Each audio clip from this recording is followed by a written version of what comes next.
Welcome to American Education FM, everybody. I'm Dr. Sean Brooks. Ladies and gentlemen, in this episode, I have a discussion with a Louisiana anonymous teacher. This woman is an absolute saint, and she reached out to me on Gab, and she said, hey, look, I've got an email I want to send you. I want to tell you a little bit about what's going on in the state of Louisiana and in the school district where I work. And I said, you got to be on the podcast, 100%. And so this is our discussion. She brings up a great deal of things. She's a fantastic person, a great educator. She's on the verge of retiring. She's looking forward to that.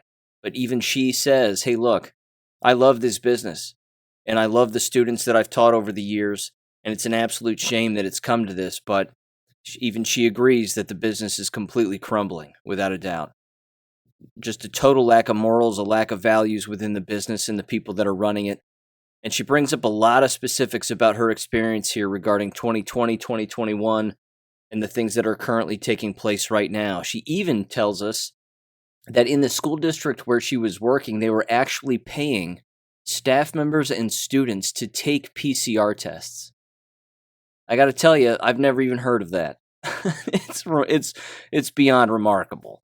But here's our conversation, and I wish her the absolute best. And again, she's more than welcome to come back with any more information she has. So give this discussion a listen. Make sure you share it wherever you can, and I'll catch you on Friday. I'm looking forward to retiring and getting out of education in this capacity as soon as possible. I hate to say that, but that's the truth. Yeah, that's the state of affairs right now, no doubt about it.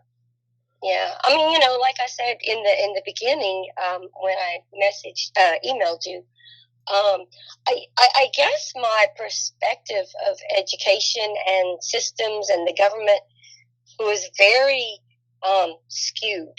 My parents were poor. They grew up. Education was valuable to them, and it was important.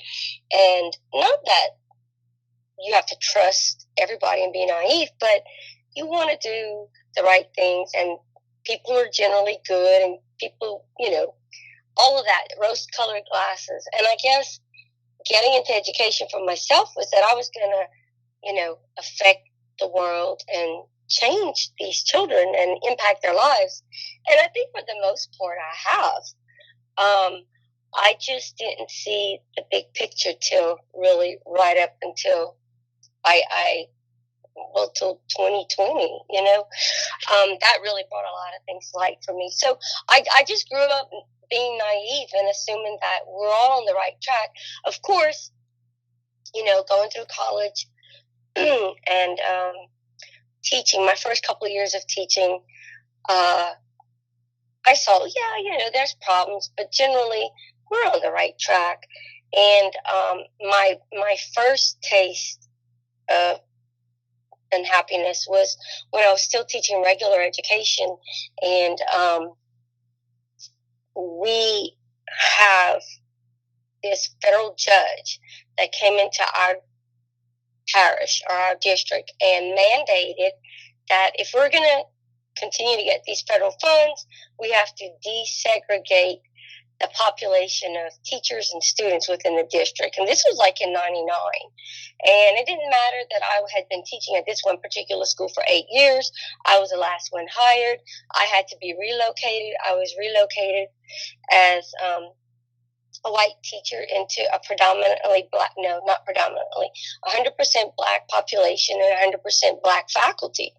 And I'm very open, and I get along with everybody. And, it was hard, not culturally, but just because I didn't know anybody. But then that's when I realized, wait a minute, they have this much power over us, So that was my first taste of things aren't right.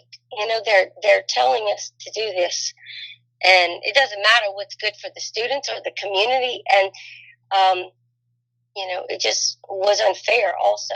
And it was reversed as well. There were black teachers displaced, taken out of their community and put in other areas, or told, well, we don't know if we have a position for you. I don't even know why I'm going on that rant, but I hadn't intended on talking about that. But it matters. I mean, that's a big deal. When you have... Go ahead. No, I'm sorry. Go for it. Well, I can remember the first staff meeting. Everybody left as partners and friends, and I sat there in the parking lot eating by myself, thinking, okay, wow, this is what it is. But I mean, I was grateful for the job, and I ended up really, really, like I always say, if I ever had to go back into a classroom, I'd want to go back to that school, that environment, those people again in a heartbeat.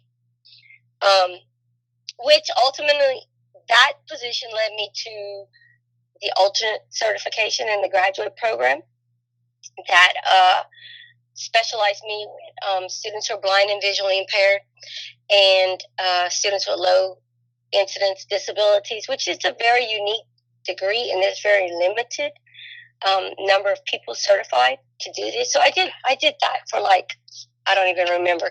She was like 14, 17 years. And then I came into this position as the assistive technology facilitator on the district level,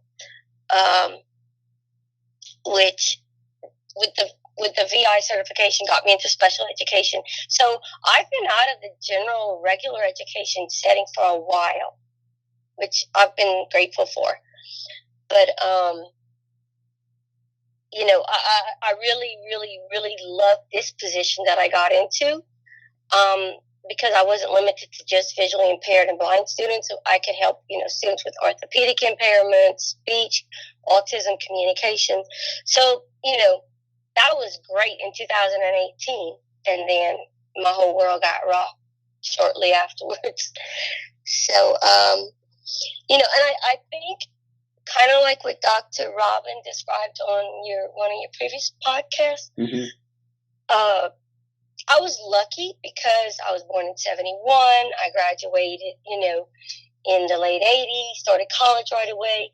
I still was educated by those good core educators, Yep. And Common Core hadn't come into effect, and this new way of thinking, we were still learning the old-fashioned way, should I say. And I think that influenced a lot, because I didn't let curriculums or teachers' manuals dictate what I taught. But that's what it's come to now. So, Yep, I agree with you. Unfortunately, that old philosophy, which was the tried and true way of doing things, and it really can be that basic, is no more. No. And it's purposefully that way. Now I see that. Yeah. Now I see that. I mean, and I'm very fortunate that my boys were in private school, and that we were able to do that. It was a sacrifice, and well, I can get to that later. I'm jumping ahead. But what I see, and I've seen now, especially since in this position, there's just nobody graduating in education anymore. I mean, in special education, a couple of years ago, maybe 2017 or 2018, I know of a university that a lot of our local students go to. One person graduated in special education. One. And it's a 4-year college in Baton Rouge. It's not LSU, but still, it's, that's frightening. And the number of teachers that are actually graduating in the field of education that were actually trained in practicums and the psychologies, and I mean, maybe none of that was good anymore. I don't know. It's been so long. They're not graduating and coming into education. If they do graduate in education, they sure don't stay long. I can't blame them. Yeah. And people who happen to have a 4-year degree, well, they need a job. Will they get into education? And I call them warm bodies, especially with my population of teachers that I oversee. We're like the lowest of incidents, really involved, very demanding students. What we used to call severe and profound, alternate assessment, nonverbal diaper. These are very involved students. Well, that's the last place anybody wants to be to teach or work with. There's very few that I have on my roster, teacher-wise, that actually have been there by choice. Most people, it's a warm body, a revolving door. People are coming and going every year. We're retraining, and it's frustrating, And then it's not as bad in other special education sections, excuse me, or in regular education, but it's equally troublesome. I mean, I found out last week one of my better schools in the district that I'm in has 3 out of 5 kindergarten teachers retiring because they're just done. I mean, where are we going to find 3 certified, experienced kindergarten teachers? Tell us about your 2020 experience. What happened in 2020 when everybody went crazy? And, how did your district react to it? What was the response from the employees, the students? What was your response? Oh, it was crazy. Well, let me preface that. We had a cyber attack January of 2020.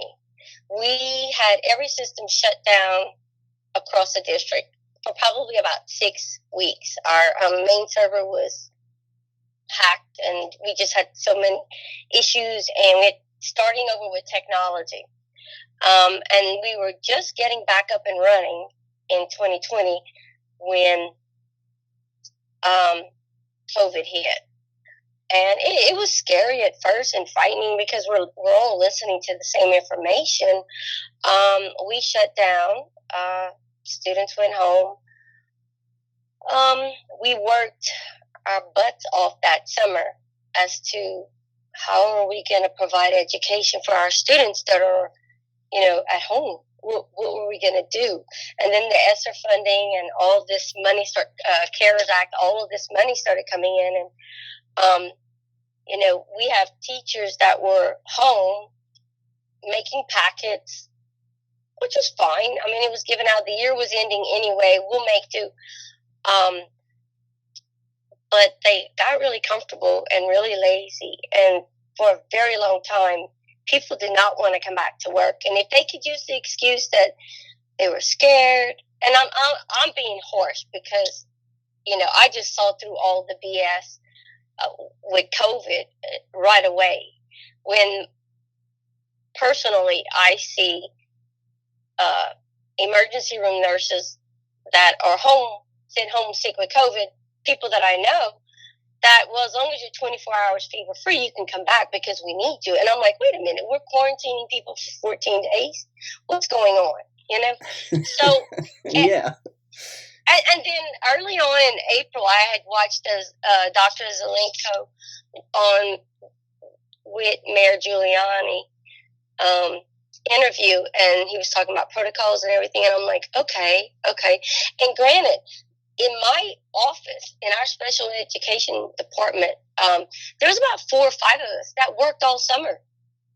No distancing, no mask. It was just us. We were, careful and everything, but we never got sick, or anything. But some people relished it. Of course, the district nurses seem to love the drama of all of this and the limelight of all of this. And we would have meetings, school board meetings that would last for hours. Wow. Hours. I'm telling you, I would get on a Zoom call and it would go from 6 o'clock till 8 or 9, and things weren't resolved. Parents were scared. The majority population in my district are low socioeconomic,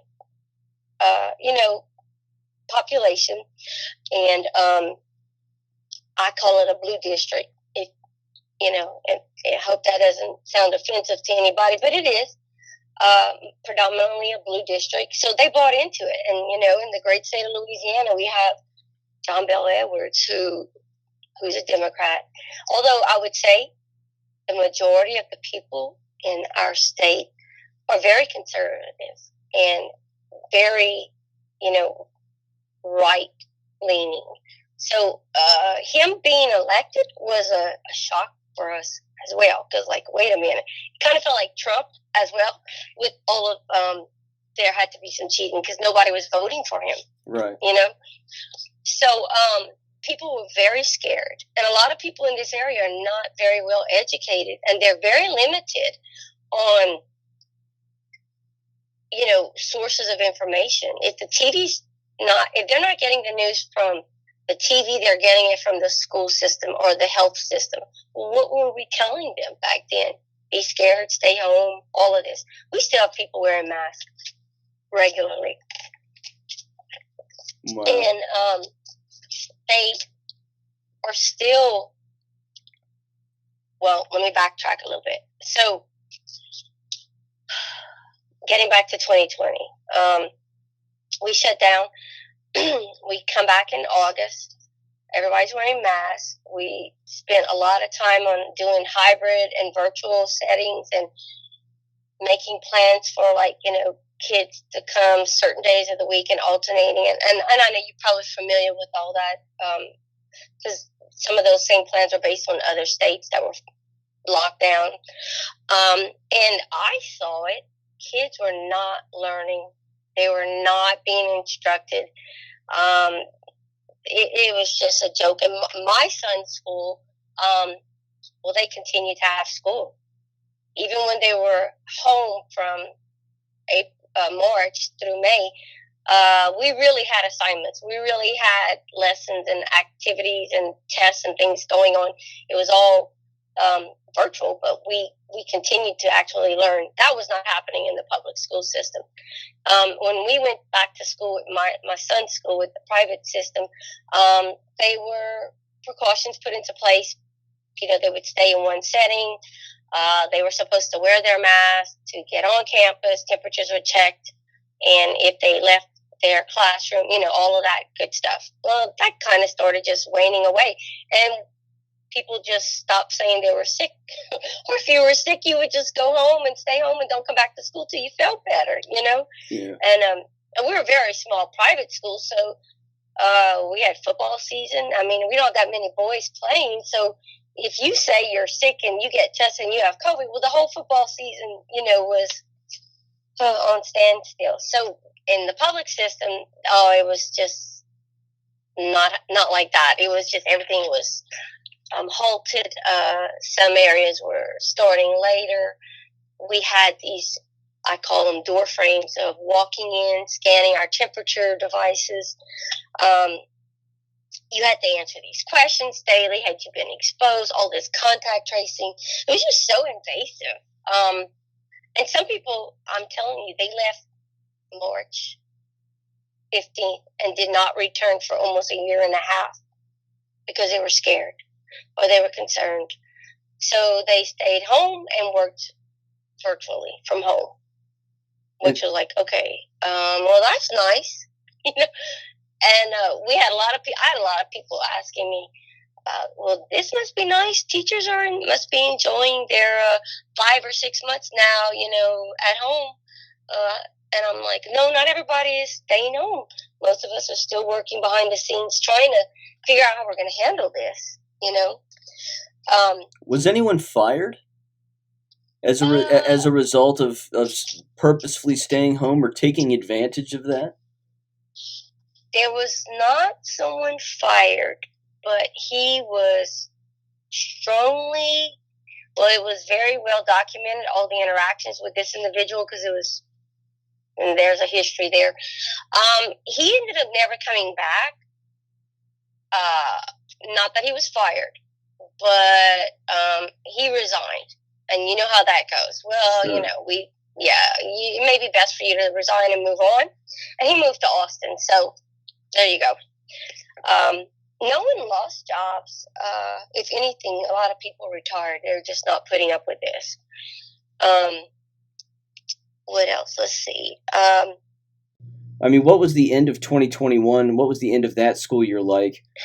And then when the summer of 2021, and then that next this past school year.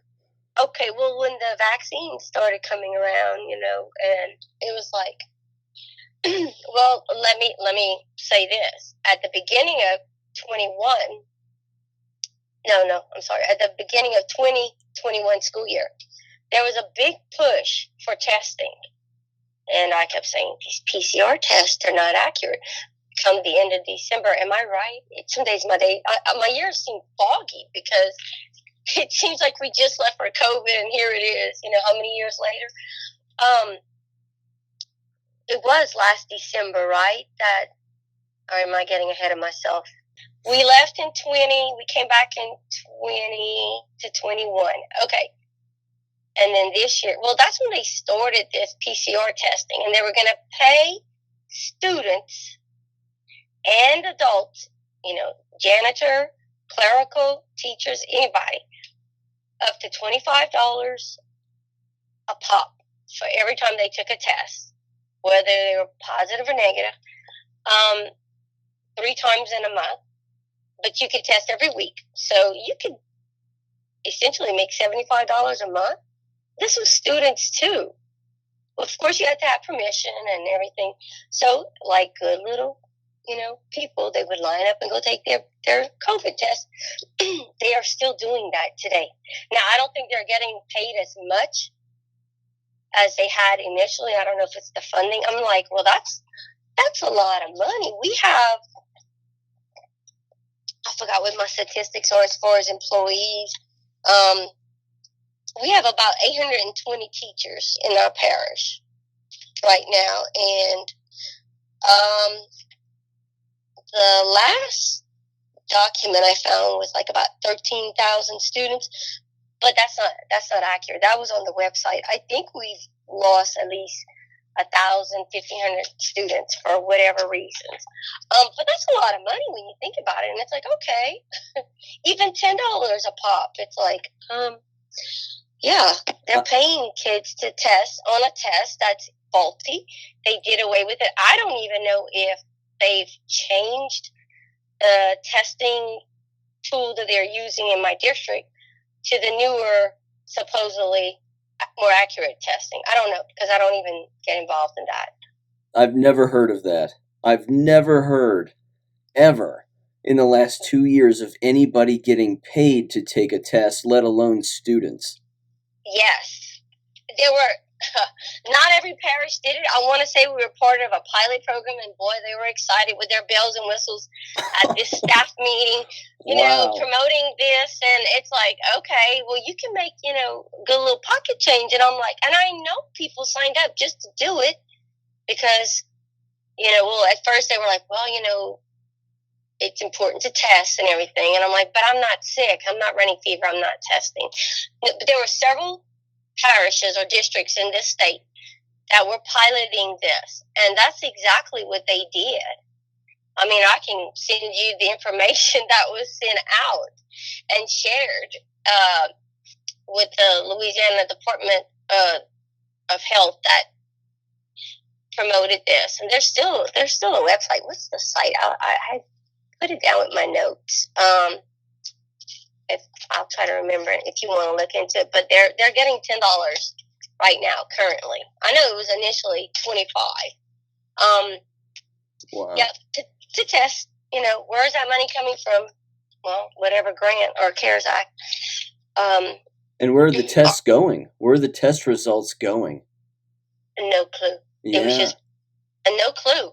Just gathering data, gathering DNA samples. Yeah, exactly. Yep. Wow.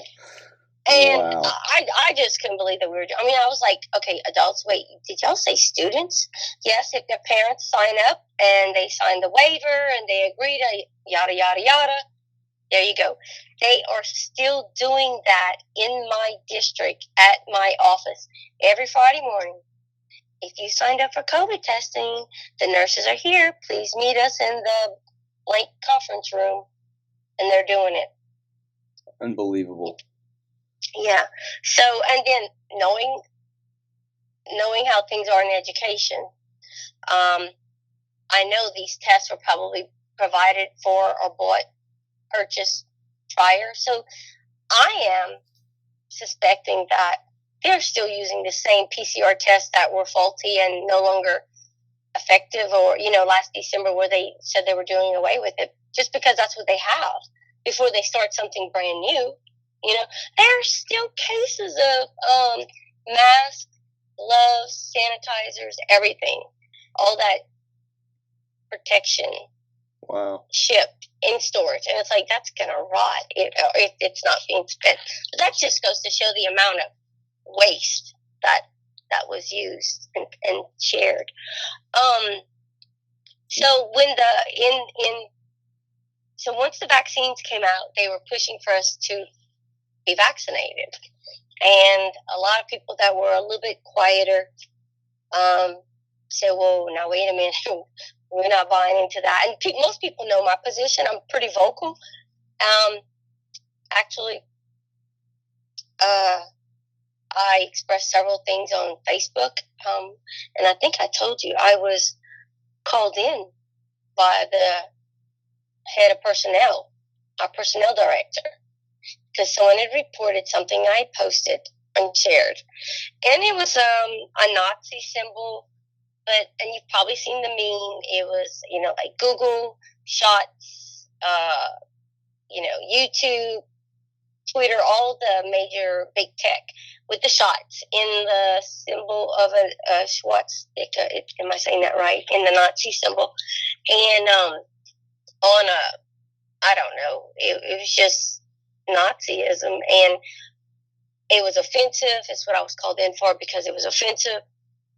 And I shouldn't be posting that. I need to be considerate of my position I'm in. And granted, I've had this account since 2003, and I have nothing related to work. I'm not friends with people from work. I don't do posts publicly. So this is somebody that maybe was a friend that reported me. And I was called in for that. And it was on the day of my birthday. I was 50. It was my 50th birthday, and I'm like, well, I'll be darned. This is what I'm having to deal with. And he called me in and said this was reported, and I asked him. So I listened to him, and I said, so are you telling me I need to remove this? Because the whole point of this is the censorship that's been going on, that we can't talk about things and we're not able to share. There's so much censorship. Do you not see this? I'm not promoting communism or to be a Nazi. I'm saying this is what's happening. And he said, well, you just have to be cognizant of the position you're in. And I said, well, look, I'm an educator at heart. I'm teaching. I took Russian history as an elective in college. And I am continuing to teach even though I'm not in the position. And I feel it's my duty as an educator to educate people because it's not happening. And he listened, and, people have different opinions. Yes, I understand. So my point with him was, so are you telling me to take it down? No, I'm not telling you that. Okay, because he knew he couldn't tell me that. Wow. And I said, well, are you writing me up? And he says, no, I'm not writing you up. I said, then what are you telling me? And he really couldn't tell me anything more. We had an hour-long discussion, and I educated him a little bit about Russian history, whether he knew about it or not. I just said, this is the path we're on. And I said, and I don't understand. I have nothing district-related, and this is on my own time, personal account, but you're making the point exactly of what I posted. And he had it printed out. So I knew people knew how I felt. And when they started pushing the shots, the vaccinations or the jabs, I'm not going to call them vaccinations because I don't believe that that's what they are. There's about 4 of us in our office that were on the same page, and they're like, well, what are we going to do? What are we going to do? Because that was at the beginning of this year when we were told in September that they were requiring or mandating us to be vaccinated. So called a couple of school board members that I knew would be understanding. We had a discussion. I contacted a lawyer because I'm not doing this. I'm not. Your district, wait, I got to back up now. First of all, the guy who was going after the meme that you posted, he's got a lot of nerve reminding you or anybody about being cognizant of your profession. I mean, he's got a lot of nerve. That's number one. Number two, your whole district, I mean, your school board members voted to have the jabs be mandatory. That's what they wanted initially. Wow. Then after a lot of backlash from those of us who were not wanting it, the compromise was, if you're not vaccinated, you have to submit to weekly testing. And I said, I'm not doing it. I'm not running fever. I'm not sick. Actually, excuse me, I have asthma, so I'm pretty conscious of my health. And I know it triggers, in parts of the year when I have seasonal allergy that causes asthma if I have a cough. But in all honesty, I started on the Dr. Zelenko protocol way back when. We have been the healthiest in my family. And I don't know how long. And I haven't taken a flu shot, or none of us have. And since 19, I think, was the last time. So him mandating that, and well, not just him, the whole district, and that's what they wanted. I was like, I'm not taking it. So here comes the Google survey form, the Google form, that you have to answer your vaccination status. And I said, the hell I am. It's none of their business. It's none of their business. I'm not asking them, or do they want me to go to the school board meeting and ask, have you had your AIDS test? Have you had your drug test? I could be obnoxious like that if I wanted to, but I wasn't going to do it. I just said it's none of their business. So, my coworkers are like, well, what are you saying on the survey? I said, I'm not answering the survey. I didn't even open it. I know what it is. I'm not answering it. And they said, well, what if they say something? I said, it's none of their business. It's a violation of privacy and my constitutional rights and my medical privacy. And it violates anybody else. If you want to give that information, that's fine. But I'm not. I'm not answering to that. And I'm not taking a weekly PCR test or whatever COVID test they want to prove that I'm healthy. That is a hypochondriac. That's what that's insanity. Good for you. Good for you. And yes. the other four girls were, well, I say girls, they're women, were like, okay, so you're not answering. Nope. I'm not even acknowledging it. And they said, you know what, you're right. I said, exactly. What are they going to do? And I have a friend that's a lawyer, and he was like, okay, if you need, I have contacts, we'll work on this, and we can do it anonymously representing the group. And so he stopped me. Our children go to school together, and he said, how's it going? And I told him what happened. He said, good for you. You're handling it right. He said, that's great. Just let me know if you need anything. And I said, all right. They never bothered us. They never checked up. They never followed through on us. And they asked me, my friends, I said, are you going to take COVID test? No, I'm not. So when they make their all call, none of us go. And no one asked us anything. No one's confronted us with anything. I just went on living my best life. Like, this is not your business. And I'm not going to make it. I'm not allowing you to be in my business. And so that's how I handle that. And I would wear the mask to go into the office and wear it to walk out. But when I was in my office, I didn't wear a mask. And anybody comes in, I would say, you don't need to wear it. I'm good. If you feel that you need to, go ahead. I'm fine. And that's pretty much how I handled that aspect of it, or we handled it. And my director of special ed is a very close personal friend of mine. She knows my stance. We're not on the same end of the spectrum, but she never bothered me about it.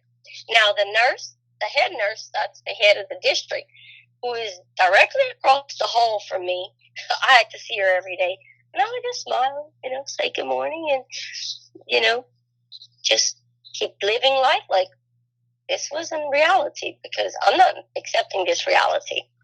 So, they did not mandate now, okay. Let's see. Okay, we didn't stop wearing masks until this late spring when the governor, I think it was in March, when he lifted the mandate for the state. But I'm going to be honest with you. We never, in my city, in this district where I live, I don't live in the city where our central office is, but in my city, we never wore masks anywhere. our kids, our boys played ball. We went to Florida for the World Series. We never skipped a beat. We kept living. And in my city, most of the people never wore the mask. I mean, some did, but not the majority. So when he lifted that, that wasn't that big of a deal for me. Now, it made it more comfortable for people at the office and on the schools to not wear them. That maybe wouldn't have worn them had they had a little bit more courage to stand up and say no. Given the fact that they were coercing people monetarily for individuals to take the COVID tests, did they do the same? Did they do the same with the jabs? No. Well, not from the district's perspective, but in the state, there were lots of incentives that were being presented, kind of like you saw in other parts of the country. Gift cards, just stupid stuff.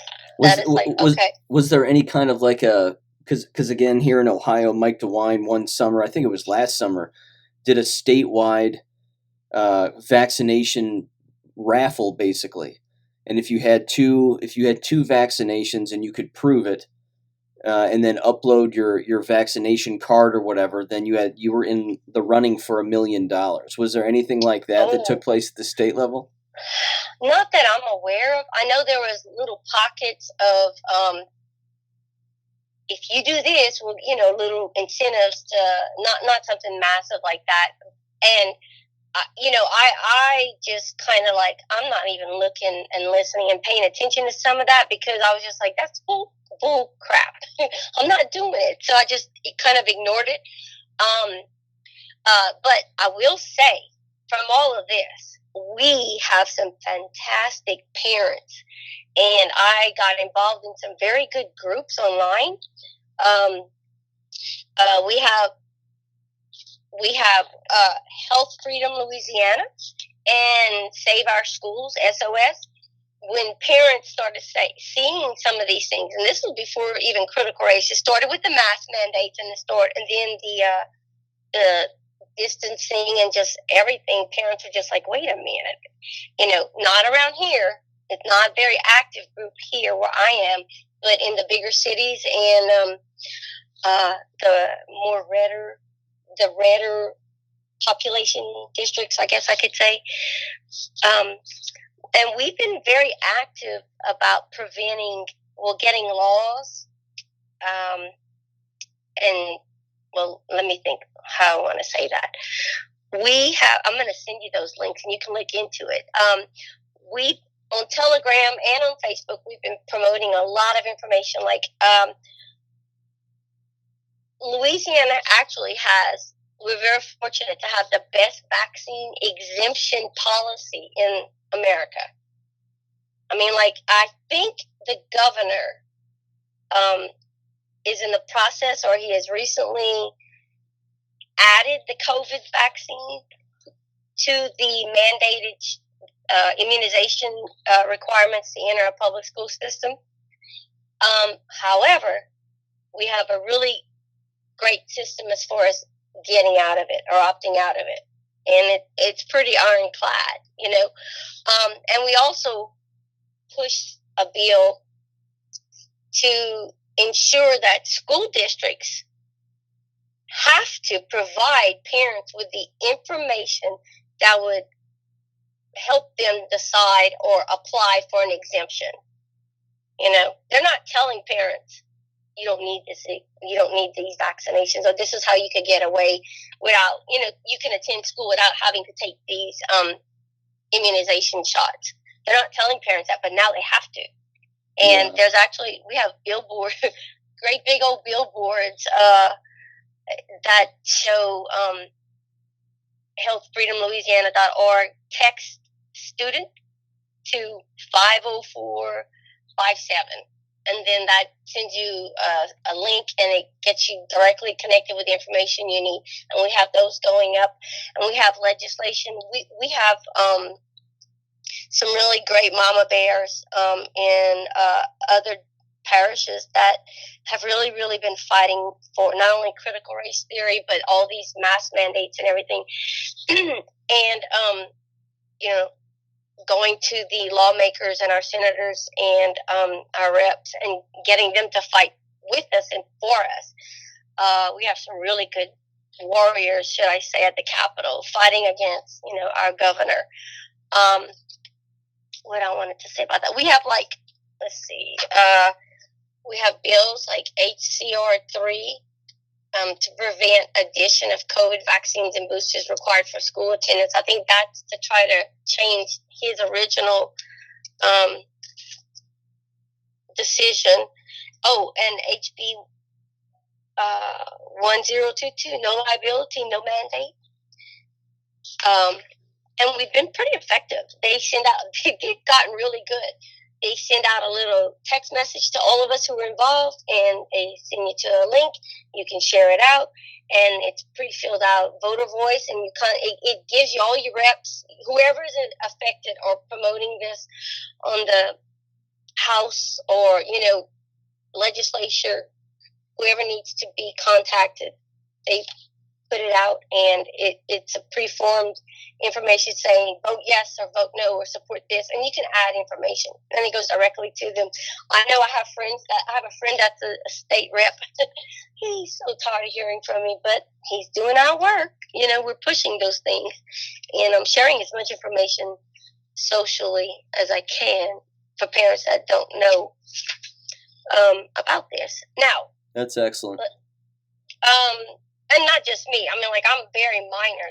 There's some moms that they're in Baton Rouge and at the Capitol all the time and contacting our reps and our legislature to get these things going. Now, at the beginning of this school year, and tell me if you want me to stop or backtrack. Let me ask you one more question before you continue about the jabs. What percentage do you think, ballpark percentage, of the employees within your district have taken these shots? Less than 50, actually. 50. I would say about 30% have actually done it. All right. I would say that because a lot of people, now unless they're lying, a lot of people are saying, "I'm not doing that," right? And they're not. But even what amazes me is that the African American community over here are so supportive of it, and then I see other places of parts of the country, like in New York and other, cities, and they're like, "Oh hell no! Look at what they did with all of, all these historically when they did experiments on people of color," and it's like they're not trusting that or buying into that at all. I don't know why our people culturally around here are. I just don't know. They're just too trusting, I guess. I don't know. Have there been any again, sorry to interrupt, but have there been any deaths or adverse reactions that have been publicized that you're aware of, either with staff members or students? There have been not students, staff members. We've lost a lot of people. Actually, a buddy of mine passed away this weekend of a massive heart attack, and I know he was double vaccinated, and I'm pretty sure he took a booster recently. And he was a heavy guy, and he was just recently married, and he had a massive heart attack and died. And he's probably younger than me, probably late 40s. Yeah. Wow. I mean, that kind of hit hard because he was my buddy with technology, on another aspect of the district. I was pretty shocked, but not really. I knew he was vaccinated, and not now. Publicly, are they going to ever say that or connect that? No, I doubt it.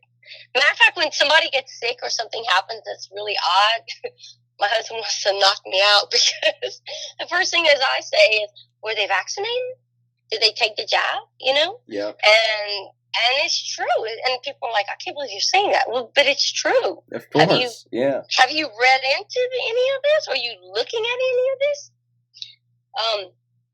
Anyway, so no, injury-wise, just no. Most of the people that took it around here, they were really sick, but nothing like what I've seen in the news. And now other parts of the state, yes, not locally. Gotcha. I know in Baton Rouge there's been some, situations. Okay. But we've had a lot of deaths around here. And I know we had a nursing home that had I'm serious.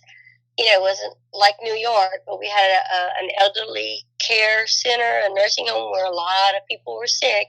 I mean, quite a few deaths when this first started.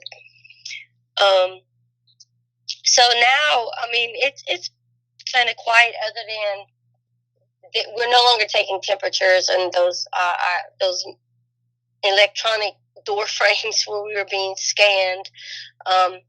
And that's all been kind of put to the side. Just still testing for PCR tests. They wanted to three new bonds and tax proposals. Well, first of all, they were doing this very low key, because they presented this for the spring, when there was really nothing else being voted on. But they were promoting it within the district with teachers and educators and staff members. And I think they were banking on this passing, and then they dangled a little $600 pay raise for the year by promoting and encouraging voting for this bond and tax proposals to increase our meals, property taxes, to build 3 new high schools and to renovate some old sports complex, like football fields and track fields, for them, athletic facilities and capital improvements, and a little tiny bit to teacher salaries. But the majority of the people, like myself, that own property, I mean, once you have homestead exemption, you're not.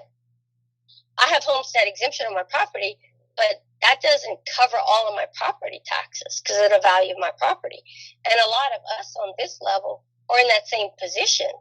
Now, a lot of people that are renting, well, that's not going to apply to them. And even people that have homestead exemption that covers their property taxes, what they fail to realize is that, maybe it won't affect them, the increase, but the rest of us, it will.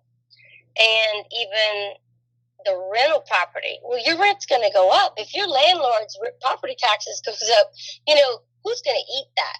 You. And they failed to see that initially. But they were pushing for all this, and then the population in my community, and people were like, what about all that money they got? Well, I don't know. Some of it had to be spent a certain way on certain things, and they were limited. So couldn't just take that money and put it toward renovating these facilities. Although some places did, everybody was a little bit different. But that failed. That proposal failed with 82% voting no. And once some of us kind of got the word out, hey, this is going to be on a ballot. And maybe a lot of people are going to vote because it's not that big of how do they call that? One of my friends told me that it's like they were trying to sneak it in, and it's like, well, if nobody votes, but the few people that do vote and it passes, well, then it passes. Kind of sneaky, kind of tricky way to get it in, because they weren't publicly promoting this. There was no big signs that were on highways and in yards saying vote yes, or these taxes. It was just being presented to us on the school level, and they were dangling this $600 a year carrot, hoping that we would say, oh yeah, let's do that. We'll get new facilities and a little $600 a year pay increase. So let's just vote yes. I think personally that was what their intentions were. And then when the public started realizing, wait a minute, and then banners and signs started going up, vote no. Well, it failed. Thank God. That is good. These school districts across America are bankrupt. They're just bankrupt. They are wasting so much money. They're attempting now, even again where I live, they're about to put a levy on the next ballot, I think, to again just give them an extra flood of cash on the backs of property owners. Mm-hmm. And they have no idea that their entire business is crumbling. Again, you mentioned at the beginning the lack of student enrollment and how at least 1,000 to 1,500 students are just no longer there. Right. I mean, what is it like with the resignations of employees? Oh, I'm glad you asked. That was something I wanted to bring up. We have had, at the beginning of this school year, we had 75 teacher positions open. Wow. Vacant. 75. And we worked really hard to get people to come and take a position and work for us. But it's still currently 65 vacant teaching positions as of now. And that's just teachers. That's not paras, not bus drivers, not administration or cafeteria, any of those people. And we have had situations at a middle school. And middle schools, nature of the beast. 5th and 6th grade, God bless those teachers. I know it's hard. But we've had situations where there's just nobody that wants to go to this school and teach over there. So you have 2 sections of 5th grade combined into one large library room with, if we're lucky, a para educator in there to assist, or a long-term sub hired to assist with a certified teacher in there, or, you're going to love this one, the janitor.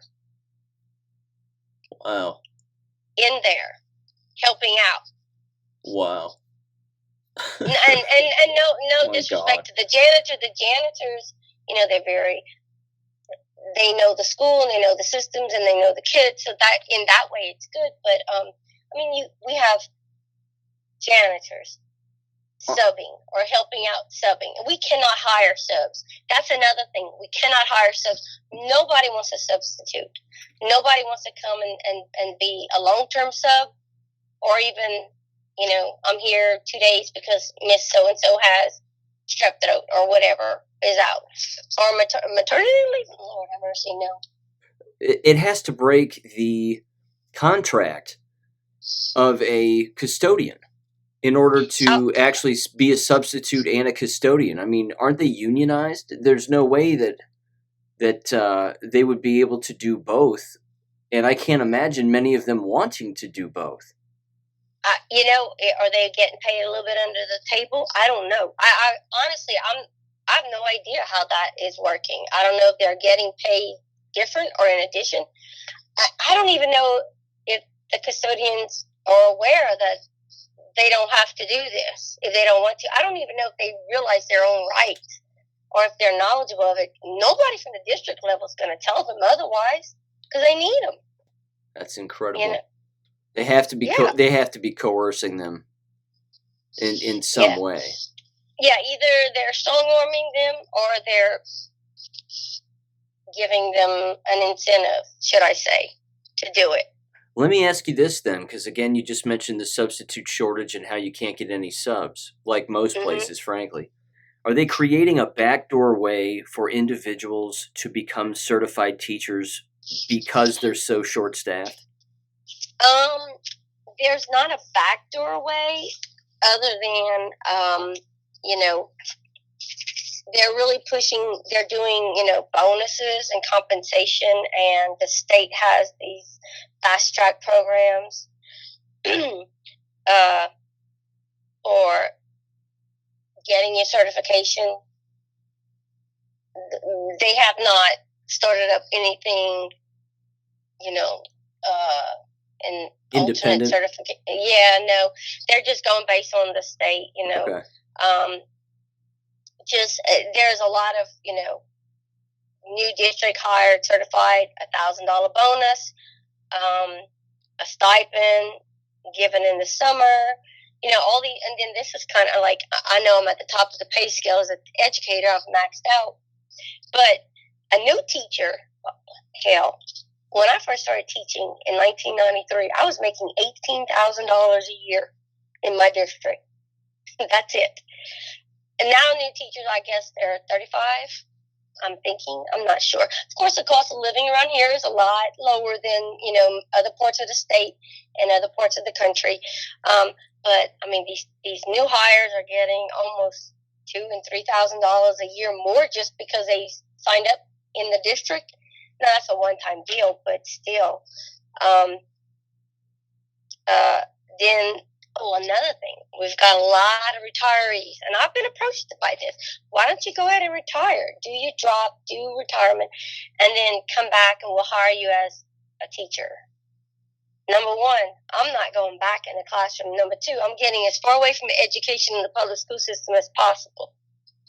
I mean, I love teaching. I love learning in the kids. I love it all. Even my new teachers and helping them. But I'm not double dipping, because that's basically what it comes down to. I mean, that doesn't even seem right. What industry lets you retire and come back, and you're getting retirement from your state, but then you're going to go ahead and get another paycheck from the state or the district, and it's all in the disguise that, well, we need certified teachers. Yeah, you're right, we do, but I just don't see how this is, and I'm sure it's legal. It just seems backwards as far as breaking the back of the system. Yeah, it's remarkably unethical. Yeah, I would think so. And then, if you retire as a principal, I'm not sure what it is where you are, but okay, even myself, I'm on the district level. I'm not a 9-month employee. I retire at this salary. I come back into the system. Well, I know I'm only getting a percentage of my retirement right now, but then I come back into the system. I'm not starting off as a brand new teacher. Yeah. I'm starting off at the top end of the pay scale. So that financially doesn't make any sense. There's so much waste, and personal interests and little pet projects that I see now what I didn't understand and I couldn't really grasp when I was actually in the classroom. Before I took this position, with my visually impaired students, I had what we would call a vanilla blind child, meaning she was just blind. So we did everything in Braille, and I saw her daily for a couple of hours. And but academically, cognitively, physically, other than the blindness, she was a perfectly normal child. So she's on the she's on the track to get a high school diploma. I'm in her classrooms a lot, and I'm not a high school teacher, so I don't know. And all I'm seeing is these students are on Chromebooks, learning Khan Academy. I'm like, where's the teaching?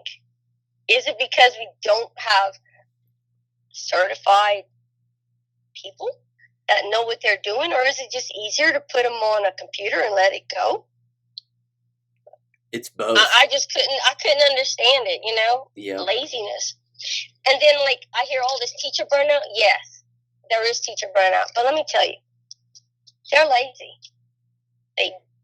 They dress poorly. They're in T-shirts, they're in khakis. And I guess you're thinking as an administrator, well, you're begging them to come to work. Let's make them comfortable or whatever. But you're not looking the part. They're all grumpy. They're all unhappy. They're all frumpy, but they're all lazy. Well, let me not say all. I shouldn't say that. They're not all like that, but a lot. Yep. I just didn't see that when I was in the classroom. I didn't see that growing up. And you wonder why there's behavior problems and discipline issues. You're not commanding that respect or you not having pride in yourself, much less how are your kids going to have pride in themselves or what they do or their work or you? And maybe that's a superficial way of looking at it, but I mean, I'm a strong believer in you look, you walk the walk, and I don't know what I'm trying to say. If you're gonna say it and act it out and walk it, you better back it up. Yep. And if you can't do it, fake it till you make it. You're gonna get it. It takes a while. You're not instantly a great teacher. So I don't know. It breaks my heart. I don't know what the alternatives are. What do you see happening in the education business, not just with where you live and, of course, your perspective on everything, but what do you see in the field of education here going forward? What do you see happening to it? It's dying. It's just a dying entity. It's already so state run and mandated, and they have federal government has their hands in everything. And I know in special education it's different. They do, but I see so many people taking their kids out, and if they can put them in private school, they do. If it's a private school that's not being directed by the diocese, or just starting homeschool groups. There's a lot of little homeschool groups that have come up. I was approached by someone, why don't we pay you to homeschool? Well, no, I don't want to teach anymore. I'm sorry. I just don't want to teach anymore, and I don't want to go run a program. I would have to take a break personally if I decided to go, retire and then maybe do some kind of private entity, with a church or a small group. But I don't, I just don't see myself wanting to do it. I need a break before I would ever jump in again like that. But I do see there are a lot of younger, good teachers. We're losing them. Where are they going and what are they doing? I'm not sure. I would suspect they're homeschooling or private schooling and jumping on with these private schools and getting in there. And again, you said it yourself that the teacher education programs aren't pumping out teachers. So, Nope. What's happening with those teacher education programs from what you can tell? There are just not a lot of students graduating in them. As far as I know, they're still functioning on campus. But it used to be we have a small 2-year college in this district in the city that I live in. And when I graduated from college, there were so many of us in education. And people were commuting, and the 4-year college down the road, an hour away, established a program with this 2-year college to promote education and make it easier for us to, who had families, and wanted to get their teaching degree without having to leave and go to a bigger city and go away for a while. So they could still work at the bank, work on a certification a teaching degree, and then ultimately teach. I don't know that that's still happening right now. I don't even know if that program's still in effect. And that was about 15, 20 years of good teachers being pumped out of there, and I don't see any of these student teachers. I used to come across them across the district. I don't see master teachers having them anymore. I don't know where they are. Are they back in the 4-year in the city, at the bigger university to get this degree? And they're just not, because the demand for it has dwindled, that they're not doing it like a satellite program. I don't know. I really am at a loss of words. I just don't know what to do or how to fix this. It's going to have to die and crash and evolve. What comes from the ashes is something else that evolves into something better, maybe something more authentic and natural. Just like them I'm going to go back to when the deseg program, when this federal judge came in and desegged us, and that's how we refer to it. they took me out of my community. They're taking people who grew up in this little neighborhood and maybe left and went to college, but then some of the family still lives here, and a cousin, and I know, like what you said, leaving your city and coming back and teaching there. That's not where I grew up at. But they took me out of my community, even though it's not where I grew up at. It's where my kids were at in school. It's where I shopped. It's where I saw people at the ballpark, interacted with my community. I knew these parents. And, I'm taken away from there, and I'm in a new area and element, and it had its perks. I didn't know anybody. I had no preconceived ideas and notions. And, I didn't know little Johnny's family were all, in prison and all this stuff. I just looked at little Johnny, and you're going to be the best learner that I can get, So it was good in that way, but it takes that, like, ownership of the community. It takes a village to raise a child. Well, that totally blew that up. I think it's going to have to come back to a village raising a child, a village educating a child, And I don't know, early childhood, see, that was my first degree, and my first love is early childhood. I mean, I know online learning is great. I guess it would have to be private, pods, homeschooling in groups and clusters. Yeah. I don't know. What about where you are? How are the educating? Are people graduating in education and pursuing jobs? There's no way that the enrollment at the university where I live, which is the same university where I graduated from, there's no way that that they're meeting the necessary enrollment numbers in order to sustain a teacher education department. I would agree with that. Yeah. I mean, because again, just like public schools, universities operate on the numbers of students who enroll. And if they aren't there, they cut the program. The problem with these teacher educators, so to speak, is they have no idea that their philosophies and their just the way that they think and what they're doing is the reason why the business is crumbling. They're completely oblivious. Yeah, they don't want to take any responsibility for it whatsoever. And they also don't seem to understand that when they don't meet their necessary enrollment as a department, the university notices that, and education departments are usually the first to get cut. Really? Yeah. Well, I mean, I'm looking at numbers of, it cannot be that we just don't have 70, it can't be that we have 75 positions in this parish that are vacant because people just moved out of the parish. No one's going anywhere. So people are retiring, and there's nobody to fill those spots. That's what it looks like to me. That's what it seems like to me. They've abused too many people for too long. Absolutely. I mean, unfortunately, it has become, the entire profession has just become a laughingstock.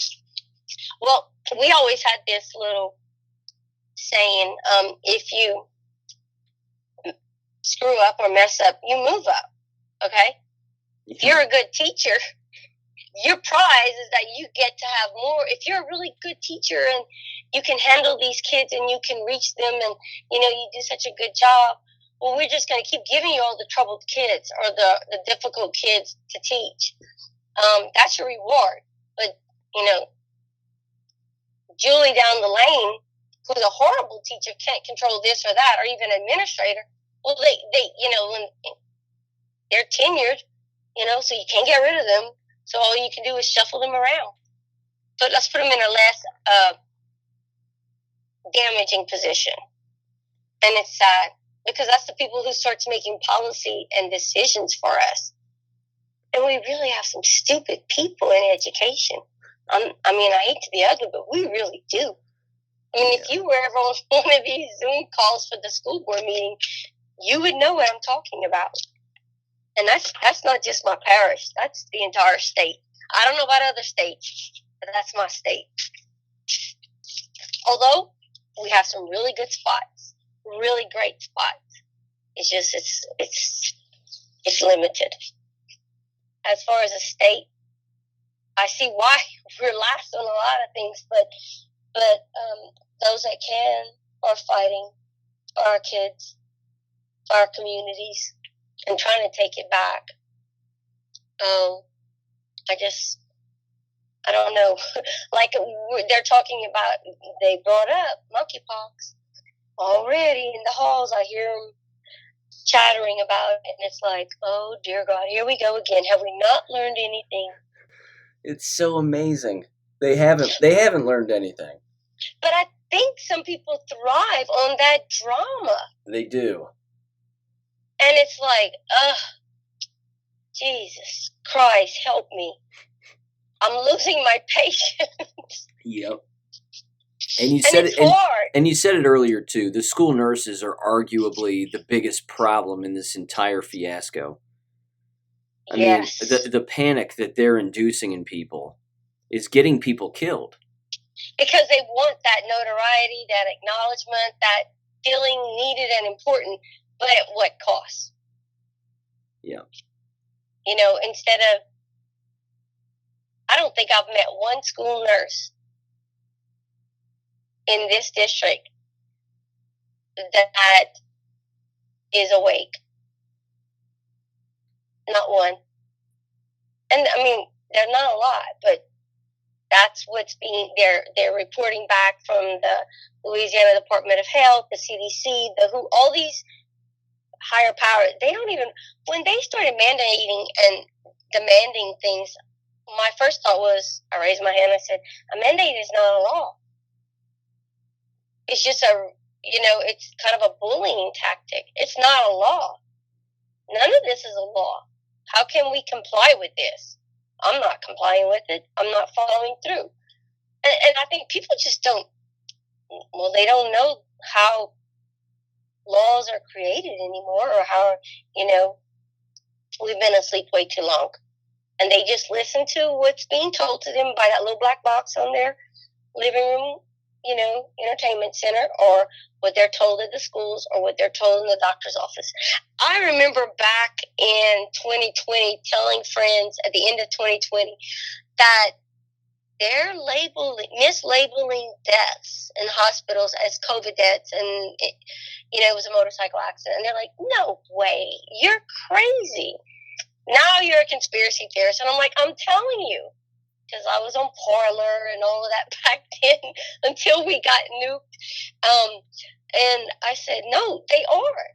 They're paying hospitals so much money per person that's identified as a COVID death, or there's an incentive. This isn't true. It's not valid. They're not being accurate. They're lying to us. Well, then everybody would have to be lying to us. I said, well, it's a pretty big lie. Yeah. It certainly is. It certainly is. And they're lying again, and they're just going to keep lying because, again, they don't, I don't know. The school districts and the school district officials do not want to ever come to grips with reality, because the humble pie that they would have to eat would be... That they were wrong, yeah. Oh, yeah. Yeah. And I think maybe there are a lot of people in our government that, maybe know it's wrong, but they won't admit it. They won't. Yeah, they're dead silent about it too. And I'm telling you what, you've heard me say this, I think, on the podcast before, but if people thought that the mask wearing and the CRT stuff and all of those arguments and uproars that occurred at school board meetings was bad, wait until parents start showing up because of their jab-injured children. Oh. And they start showing up in these school board meetings because the school board members were pushing the jabs, or administrators were pushing the jabs, or whatever it is. Absolutely. Oh, yeah, I don't want to be around for that. Because sometimes I'm like, okay, I always have to reevaluate myself and say, was I in any way complicit in promoting any of this? No. I wore a mask. I checked my temperature. But that was it. I did not support or promote anything. But let me tell you one other little tidbit here. In this district, the majority of administrators and higher ups And teachers, guess where their children attend schools? Private. Yep. I would be as bold enough to say 90% of our higher-ups and educators, maybe not the, custodian and cafeteria people, or, the majority of the people in this, there's 50 people in my building that I work in, and we're all on the district level. I would say 90% of us have kids in private school. What does that say about your district? Yep. I mean, if it's not, this is how my approach to teaching was. I never treated a child in a manner that I would not want my own children to be handled or talked to or dealt with. Not that they were my kids. I'm not taking that ownership, but I treated them with the same way I wanted my children to be taken care of when I'm not around. So if I don't feel safe enough to leave my kid in this environment, and neither do you, what does it say about our own environment? What's wrong with that picture? And now that we've had a reduction in enrollment, and we have about 3, and now that this tax didn't pass, this property bond or millage, whatever, I'm not very savvy with all that kind of those vocabulary words, but now that has failed, those proposals have failed. There's 3 schools in the outskirts, outer line areas that are going to probably have to close. And those children and those teachers will have to be absorbed somewhere in the district. And then that's another fight, because those people in those little areas, they don't want to lose their school. Well, the school districts have not planned for this. They have no plan for what they've done to themselves. Mm-hmm. It's going to be one serious cover-up after another, and I mean, that's not going to change. That's just going to get worse. And again, they're not going to accept any responsibility for anything. Nope. They'll blame it on somebody, but, and I'm thinking, okay, what's going to happen next year when we have more people that leave, or more people that decide to homeschool or send their child to private school or some other option? We're going to start losing teachers, or maybe that's where they're going to find those 75 teachers to be replaced. I don't know.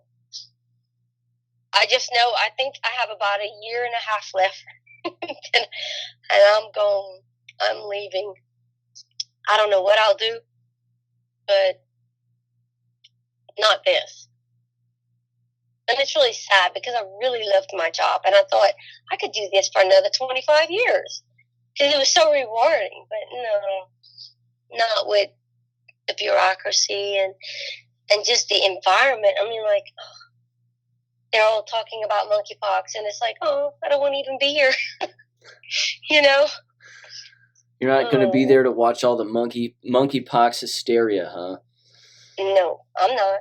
That's good. I'm not buying into it. I'm just not. I don't know if it's if it's another pandemic, and a hoax and a manipulation of numbers and information, or if it's something real that they're going to pull on us and eliminate us with, eliminate all these people and the population decrease, or if it's because of the vaccinations that it's coming out in that way. I don't know. Yeah, it's vaccination related. Well, okay, my mother is a very strong, born-again Christian, okay? Before the vaccinations and everything got rolling, we had lots of discussion. Next thing I know, she's vaccinated because she works at a pharmacy as a clerk. And this is a little part-time, half-day job, 1 day a week. And her pharmacist told her, oh, it's okay. She took it. Well, we had a come to Jesus meeting for Easter, and I showed her a lot of information and a lot of videos of adverse reactions and, a lot of things. So she said, I'm not getting the second shot. And she hasn't. That was her first shot. Don't you know this past spring, she came down with a case of shingles. And I told her, I said, there you go. There you go. That is exactly what I've been telling you. And I had her crying. I scared her, poor baby.